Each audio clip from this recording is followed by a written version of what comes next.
Mga master, okay lang bang? Huwag niyong skip ang mga ad sa aking mga video kung okay lang mga master. Salamat sa solid na suporta po. Yon, what's up mga masters? Nandito na naman tayo sa panibagong araw, panibagong kabanata na naman ang pagsasama-samahan natin ngayon guys.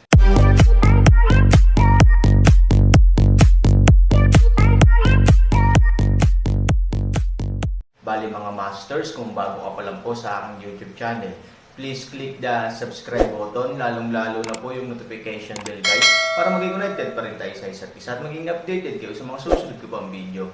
Bali mga masters, bago natin umpisahan ng kwento ay mag-shoutout po muna tayo para sa mga solid nating tagapakinig. Shoutout kay Roel Bulalaki, shoutout kay Emily Lamtria, shoutout kay Vert Mahusay, shoutout kay Rico Der. Yun na nga mga masters, no? Bali hindi na ito patagalin. In 3, 2, 1, let's go! Mga masters, 3 video po araw-araw ang i-upload natin. Ang bagong yugto ni Daryl sa Storytelling Channel sa YouTube mapapakinggan. Ang bagong kabanata. At maya-maya si General Cassandra ay nagsalita na at sinabi, "Kayo, kailangan ko maging handa kayo sa pwedeng mangyari sa ating sa lugar ng mga elf. Wala tayong sapat na dalang kasundaluhan upang labanan natin sila sa oras na tayo ay kanilang mapansin na tayo ay nagmamasid. Kung mangyari man iyon, gawin niyo lahat upang makatakas at makaalis sa lugar ng mga elf.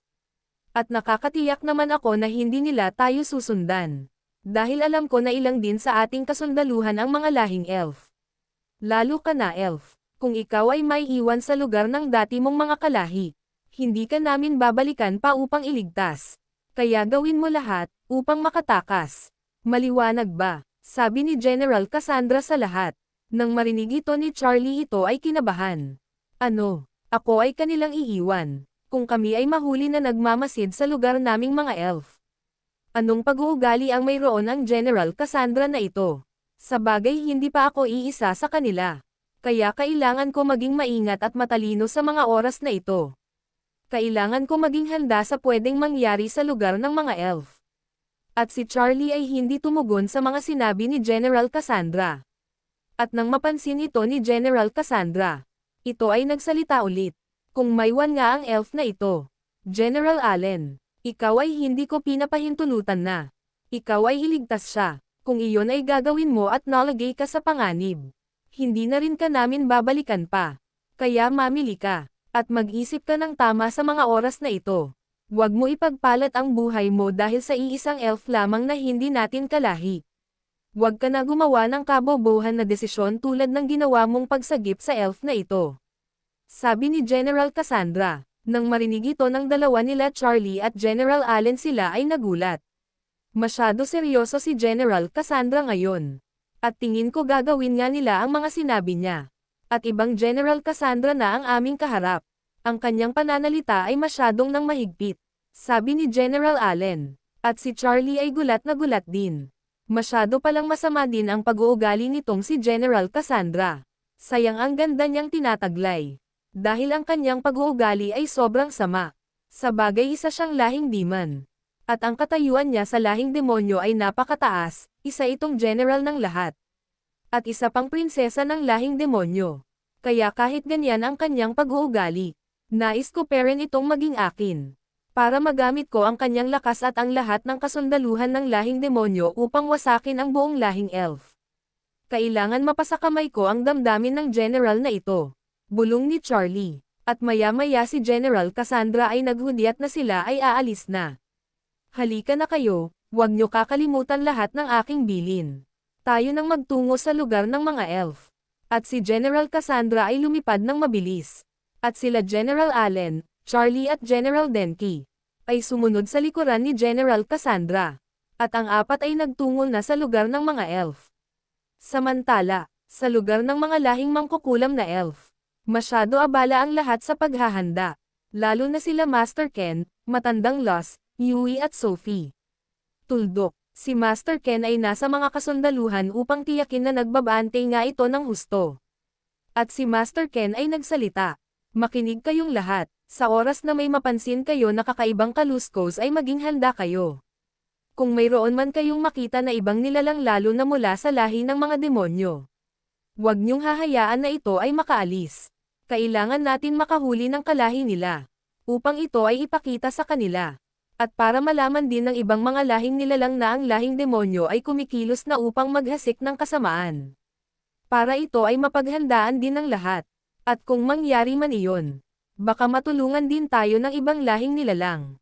Tulad na lang ng mga kasundaluhan mula sa God's domain. Kailangan magkaroon tayo ng sapat na pruweba na ang mga lahing demonyo ang nagsimula ng gulo sa lahi natin mga elf. Naintindihan nyo ba? Sigaw ni Master Ken. At nang marinig ito ng mga kasundaluhan, sila ay sumigaw. Oo Master Ken, masusunod. Gagawin namin lahat upang mahuli ang sino mang pumasok sa ating nasasakupan. Sigaw ng lahat. Nang marinig ito ni Master Ken siya ay nagpasya magtigil sa kalangitan. Lumipad si Master Ken at ito ay masyadong seryoso sa pagbabante. Ang figure ni Master Ken ay masyadong nakakatakot sa mga oras na ito. Ang kanyang tindig habang nakalutang sa hangin. Ang aura nito ay pinalilibutan ang katawan ni Master Ken ng puting kuryente. Nang makita ng lahat ang figure ni Master Ken sila ay lubos na namangha. Ngayon ko lang ulit nakita ang ganyan aura ni Master Ken. Nung tayo ay nakikipaglaban sa lahi ng mga Rakshia. Masyado talagang seryoso at handa sa pwedeng mangyari itong si Master Ken. Sabi ng mga kasundaluhan. Kaya lalo silang nabigyan ng sapat na lakas upang maghanda sa labanan. At sa loob ng sagradong pagawaan, nakikita ng lahat sa bintana ang figure ni Master Ken na nakalutang. Lola, tignan mo si Master Ken. Ang kanyang katawan ay pinalilibutan ng malakas na aura. Sabi ni Sophie, kung aking titignan si Master Ken ngayon ay napakalayo ng kanyang itsura sa dati. May ganyan kasanayan pala ang master ng mga elf. Sabi ni Sophie. Oo, kahit kailan hindi pa nakikita ni Sophie ang tunay na lakas ni Master Ken. Kaya ito ay labis ang pagkamangha. At sila matandang Loss at Yui ay ngumiti lamang.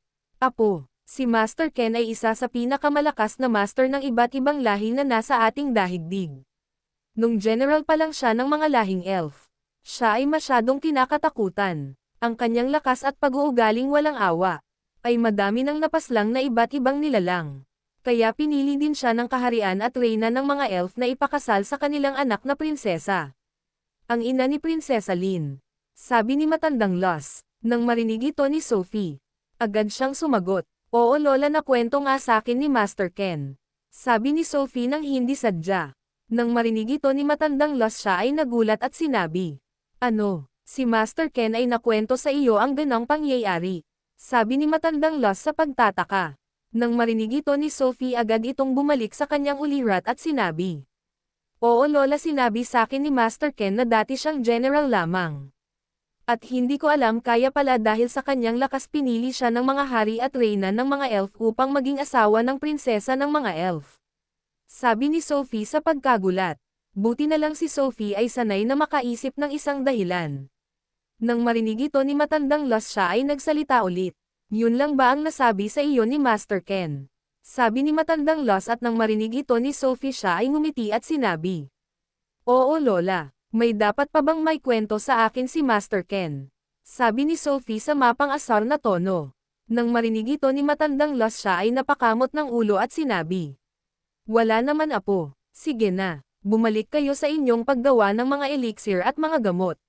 Maya-maya ay magpapahinga na tayo at bukas na natin pagpatuloy ang paggawa. Dahil alam ko lahat kayo ay pagod na din. Sabi ni matandang Loss, kaya mas bilisan nyo na ang paggawa ngayon. Nang marinig ito ng lahat, lalo na sila Yui at Sophie. Sila ay tumugon. Oo lola, oo matandang Loss. At ang lahat ay nagpatuloy gumawa ng elixir. Samantala, sa lugar ng mansion ni Eunice, si Daryl ay biglang nagising sa mga oras na ito. Habang siya ay nakababad, napasarap ang aking pagkababad. At medyo guma ang aking pakiramdam. Kailangan ko na siguro magtungo kila Ambrose at sa aking pamilya. Bago ang lahat, nais ko muna tiyakin na tulog na si Miss Lin sa mga oras na ito, at si Daryl ay tumayo na sa kanyang pagkababad. At ito ay nagbihis na. Sinuot nito ang mga kasuotan na lumaglag sa kanyang muka kanina. Habang patungo sila ni Eunice sa garden. At si Daryl ay nagpasya ng lumabas ng silid. At ito ay napaisip, oo nga pala, ang laki ng mansion na ito. At tingin ko napakadaming silid ang mayroon ito. Paano ko malalaman kung saan silid si Miss Lin na nagpahinga? Maya-maya may nakita siyang isang kasambahay. At si Daryl ay nagtanong, Ginang, may nais lang sana ako itanong sa iyo. Kanina nung kami ay naparito. Yung kasama kong babae, nasaan silid siya nagpahinga? Nais ko sana siyang puntahan. Sabi ni Daryl, nang marinig ito ng kasambahay. Ito ay sumagot, Nako, Ginoo, hindi ako kasama nang naghanda ang ibang kasambahay ng 2 silid para sa inyo. Kaya hindi ko din alam kung saan silid nagpahinga ang iyong kasama. Sabi ng kasambahay. Nang marinig ito ni Daryl ito ay napakamot ng kanyang ulo at sinabi. Ganon ba? Paumanhin kung ikaw ay aking naabala. Hahanapin ko na lang siguro siya sa lahat ng silid. Sabi ni Daryl at nagtanong siya ulit. Ilang silid ba ang mayroon sa mansion na ito? Sabi ni Daryl. Nang marinig ito ng kasambahay medyo ngumiti ito at sinabi. Nako, Ginoo, baka kung gagawin mo iyan, baka abutin ka ng ilang oras upang mahanap mo ang iyong kasama. Mas mabuti pang magtanong ka sa ibang kasambahay. Alam ko may iilang gising pa. Dahil ang silid na mayroon dito ay 150 na silid. Sabi ng kasambahay. Nang marinig ito ni Daryl labis siyang nagulat sa kanyang narinig. Ano? 150 na silid ang mayroon ang mansion na ito. Eunice, ano ang plano mo? Mag-aanak ka ba ng madami na para isang baboy? Sobrang dami ng silid na ito. Oo, kahit napakalaki ng mansion ni Eunice. Hindi kailangan na ganon kadami ang silid na mayroon dito, sabi ni Daryl sa malakas na tono sa pagtataka. Nang marinig ito ng kasambahay. Ito ay tumawa. Ha. Nung una kami ay gulat na gulat din. At natanong na namin kay Miss Eunice kung bakit napakadaming silid ang kanyang pinagawa sa kanyang mansion. Sinabi lang nito sa amin na ang pamilya ng kanyang kuya Daryl ay malaki. Kung silang lahat daw ay pupunta dito ay may mga silid silang pagpapahingahan. Sabi ng kasambahay. Nang marinig ito ni Daryl. Ang kanyang puso ay labis na naantig at ito ay bamulong sa kanyang puso. Eunice, salamat sa lahat ng kabutihan mo para sa aking pamilya. Hindi nga ako nagkamali na pagpili sa iyo upang pagkatiwala ang lahat ng aking pagmamay-ari. Sabi ni Daryl sa kanyang isip. At maya-maya, si Daryl ay nagsalita ulit at sinabi. Tama ka nga, Ginang. Baka abutin ako ng ilang oras kung iisa-isahin ko ang mga silid. Maghahanap na lang ako ng iilang kasambahay upang mapagtanungan.